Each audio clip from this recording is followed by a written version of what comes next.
سکرنڈ فیضان مدینہ میں دعوت اسلامی ڈویزن کا اجلاس منعقد کیا گیا۔ اس موقع پر دعوت اسلامی کے ڈویژنل نگران حبیب اللہ المدنی نے اجلاس میں خطاب کرتے ہوئے کہا کہ 40 سالہ کی جدوجہد کا رنگ صاف نظر آ رہا ہے،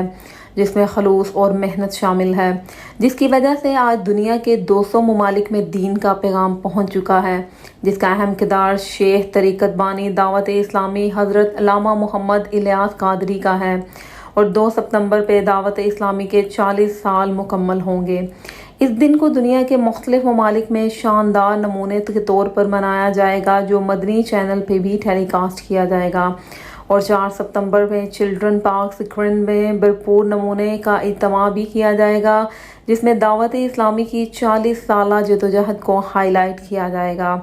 اجلاس میں دعوت اسلامی کے ممبران سید شبیر شاہ، محمد شکیل اطاری، غلام نبی اطاری، محمد عرفان اطاری اور قاضی جاوید اطاری میں 2 ستمبر کو بہترین نمونے سے منانے کے حوالے سے مشاورت کریں گے۔